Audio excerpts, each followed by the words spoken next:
I didn't grow up in a normal home, not even close. And the day I realized my childhood wasn't unique was the day a YouTuber named Ruby Frankie went to prison. Most people watched that case with mild shock. I watched it while trembling on the floor, in tears, unable to breathe. Because her story reminded me of something I'd spent my entire adult life trying to forget. My own childhood. My own cult.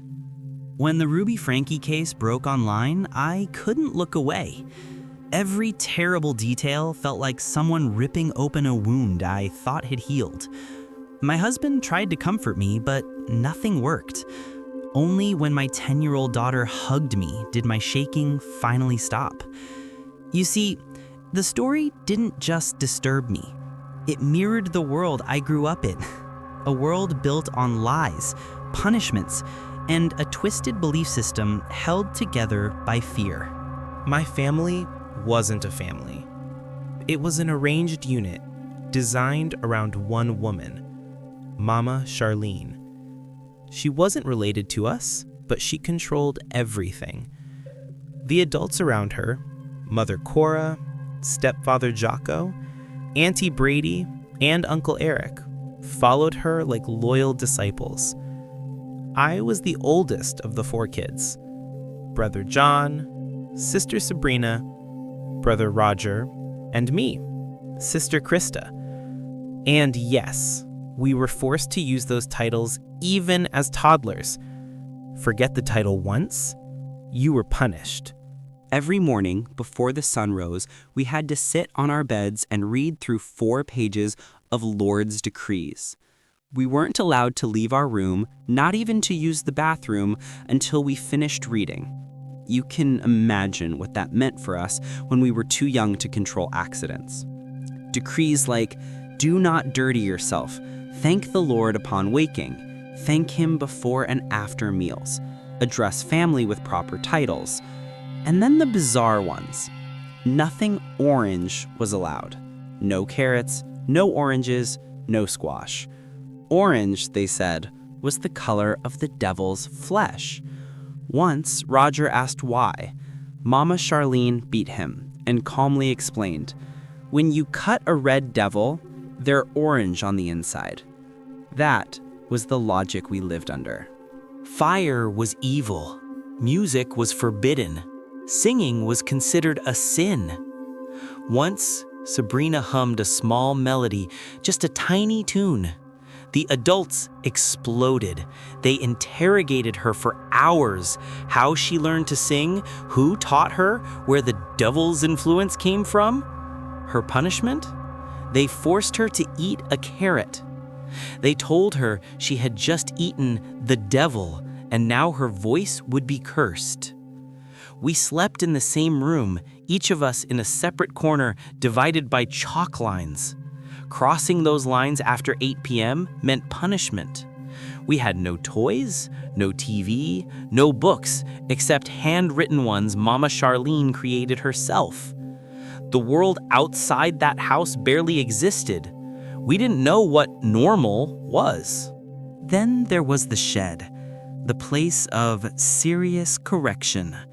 My longest day was 3 days. John spent more than 2 weeks once. Inside, you got a bucket, 1 jug of water per day, 3 slices of dry bread, no talking, no eye contact when someone brought food. If the punished child even glanced at you, you had to report it to Stepfather Jacko. Funny thing is, I don't remember him ever touching us, but we feared him more than anyone. The adults made sure of it. And love? Love didn't exist. They told us daily, we do not love you. You do not love us. Only the Lord deserves love. Except on one day, Mama Charlene's birthday. On that day alone, we bowed and said, today, our love is yours. I still get chills thinking about it. On my 18th birthday, everything changed. Just after midnight, the adults woke me up and led me downstairs. There was a cake, my first ever. For a moment, I thought maybe they were finally celebrating me. But it was all a setup. Mama Charlene sat across from me, hands folded, and said, "Nothing you learned growing up was real." She told me they never believed in the Lord, that this entire life, the punishments, the rules, the fear, was part of her psychology thesis. She believed raising children in total emotional deprivation would create superior adults. Then she said something even more twisted. I could choose to stay, become one of the adults, become Mother Krista, raise children of my own, and Daddy Cobbleton, the demon father figure, would return, but in the form of different men. I asked if the Lord approved. They laughed. Laughed. The only being I thought might someday save me was nothing but their fictional tool.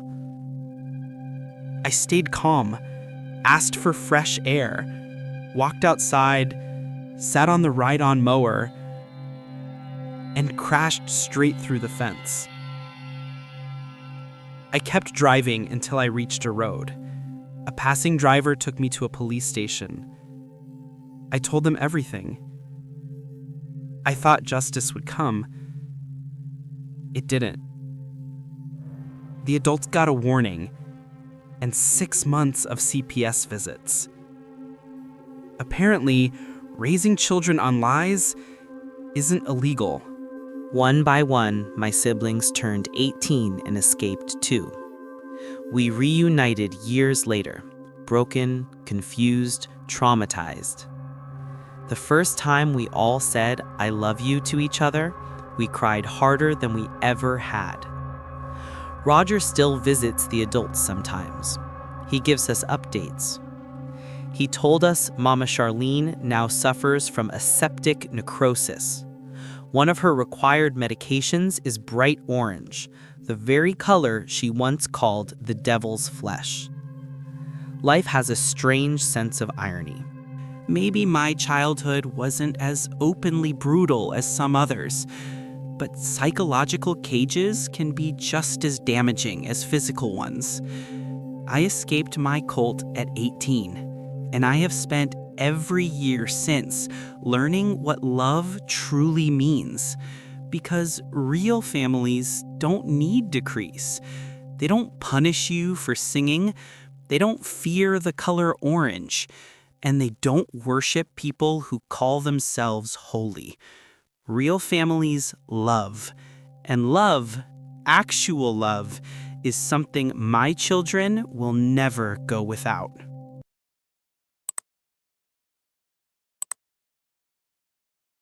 When I escaped the woods that night, I told myself it was over, that the thing inside the hollow tree, the whisper that called my name, the shadow that moved like it already owned me, I convinced myself that none of it could follow me home. But nightmares don't stay where you leave them. They come back. They wait. They breathe behind your back when you think you're alone.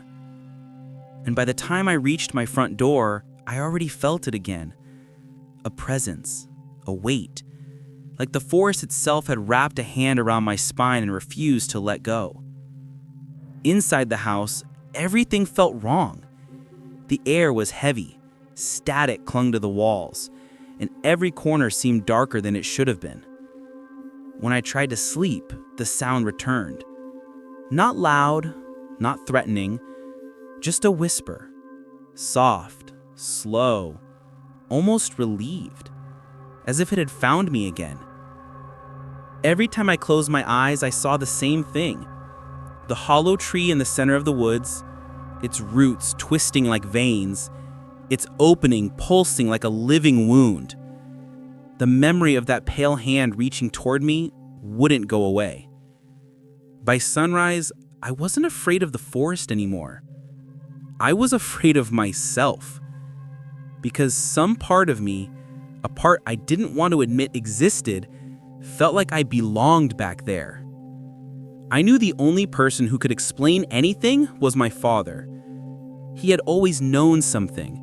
I'd seen it in the way he watched me grow up. Always cautious, always distant, always scared. Not scared for me, scared of me. So I drove to his house, and the moment he opened the door, I saw it.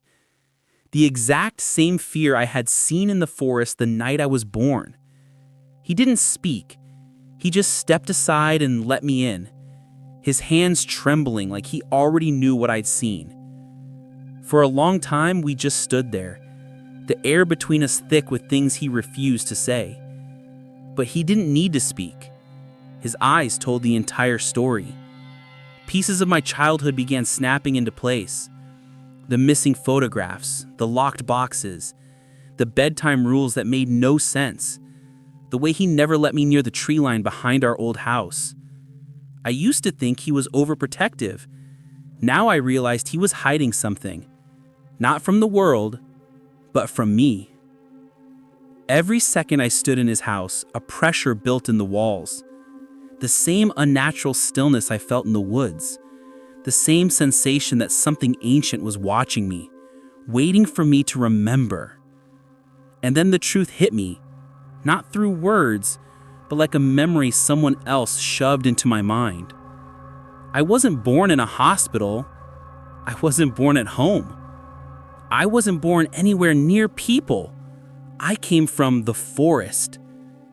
The stories I'd heard growing up about the cult that once lived in those woods, the people who worshipped the tree with the hollow mouth, the ones who believed the forest was alive, those stories weren't rumors. They were history. My history. My father hadn't rescued me from anything. He had stolen me, taken me from a place where I wasn't supposed to leave, taken me from people who didn't just worship the forest, they lived with it, under it, inside it. A cult that raised children differently, not with lullabies or books, but with rituals, symbols carved into skin, and chants whispered through roots. A cult that believed the woods could grow more than trees. It could grow people. People like me. The more I remembered, the more my father's hand shook. He wasn't just afraid of the cult, he was afraid that one day I'd go back. He was afraid the forest would call me home. And that night in the woods, when the trees stopped moving, when the wind died, when the whispers rose, that wasn't a haunting. It was a reunion. The cult had been waiting. The forest had been waiting. The thing inside the hollow tree had been waiting. Waiting for me to come back so it could finish what it started the night I was born. My father backed away from me slowly, as if he knew the transformation had already started. The house felt smaller, tighter, like the walls were bending inward around me. Shadows seeped from the corners, cold air dripped from the ceiling, and outside the wind stopped again. Then the sound returned. Not a whisper this time, a breathing. Deep, slow, rhythmic, like something huge was crouched just outside the window. The lights flickered, the floorboard shook. Every object in the room vibrated with a strange hum. The same hum I heard under the roots when the ground moved like it had a heartbeat. In that moment, the truth settled into my bones. The forest didn't just want me back. It needed me. My father tried to step closer, but the light snapped off, covering everything in darkness. I felt something rise beneath my skin. Not fear, not panic, recognition. My heartbeat matched the rhythm of the forest's breathing. My vision sharpened in the dark. My skin felt like it was tightening, pulling towards something distant and familiar. My father whispered one word, a word filled with guilt, terror, and acceptance. But I didn't hear it. Or maybe I just didn't care. Because the humming grew louder, The walls pulsed, the shadows moved like living things. And suddenly, I realized the forest hadn't followed me home. I had brought it with me. The part of my life my father never wanted to talk about, the part he tried to bury, wasn't a secret. It was a warning. And now that the truth was awake inside me, there was no going back. I wasn't returning to the forest. The forest was returning to me. The night after the forest returned to me, I couldn't sleep. Not because of fear, but because I felt different. A thread had been pulled inside me, a pulse that didn't belong to my body, but to something older, deeper, something that had grown beneath the earth long before humans walked these woods.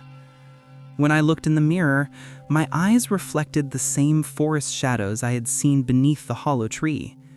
Faint, twisting shapes that seemed alive, shifting just under the surface of my skin. I rubbed my arms. The sensation was not cold or burning.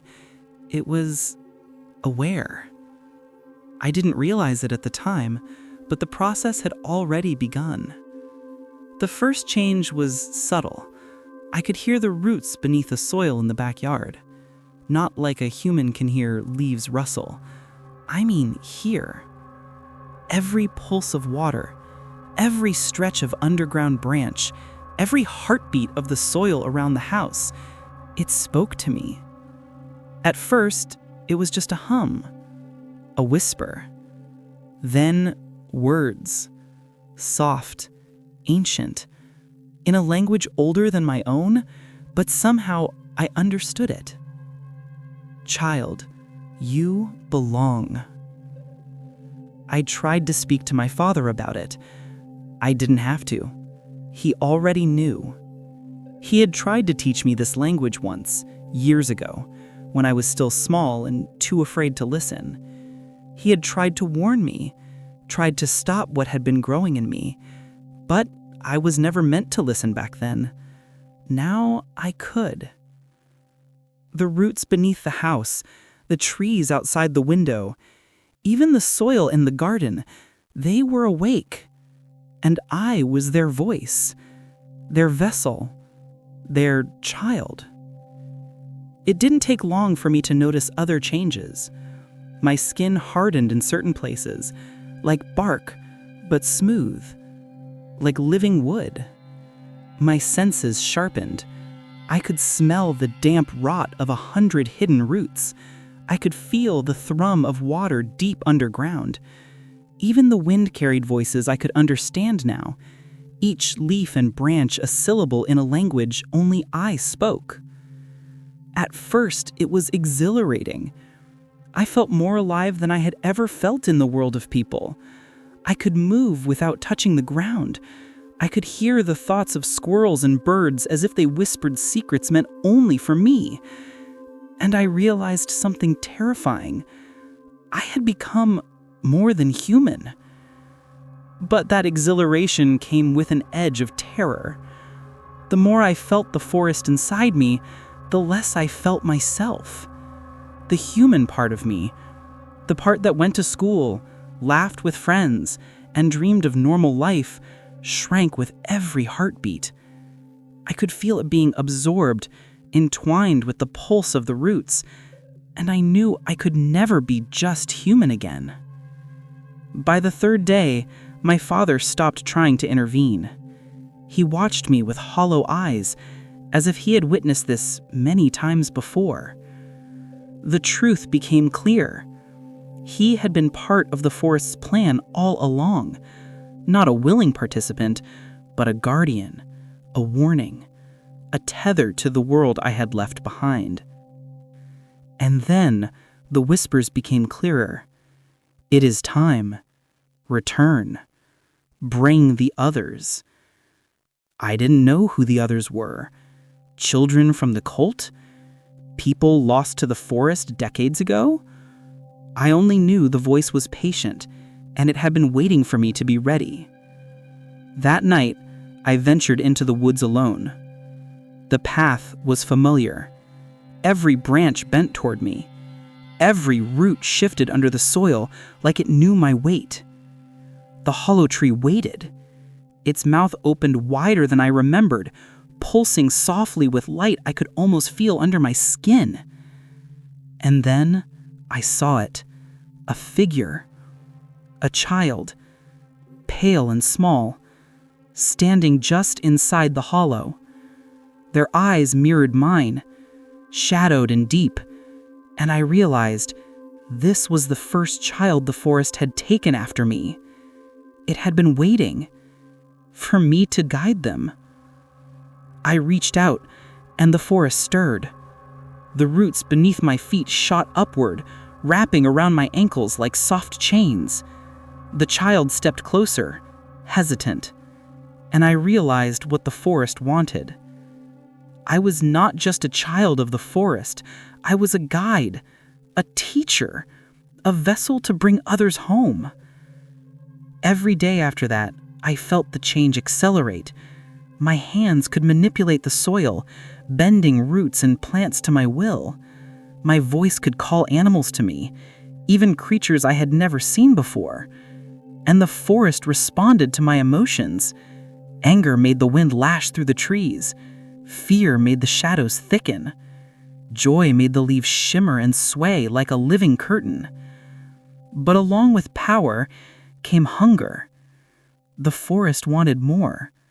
More children, more souls, more life. And sometimes when I closed my eyes at night, I could see the hollow tree move, stretching its branches like fingers, reaching beyond its boundaries, trying to claim what belonged to it. But the thing I feared most was that I was no longer separate from it. I could not tell where I ended and the roots began. A pulse in my veins matched the pulse of the earth. A whisper in my mind matched the whispers of the soil. I had become both human and forest, and the forest had plans I could not fully understand. Until the night I heard them. The first human voices in years. Soft, muffled, lost. Children crying in the distance. And I knew the forest had found them. They were calling out for me, and I could hear them because I was the forest now, because I belonged to it. The journey to bring them home would take me deeper than I had ever gone, into the darkest roots, the hollowest trees, and the hidden places where the soil was older than memory. And as I stepped into the shadows that stretched like living veins, I felt something both terrifying and comforting. I was no longer a victim. I was the forest's child. I was its voice, its hands, its heart. And the forest was alive inside me.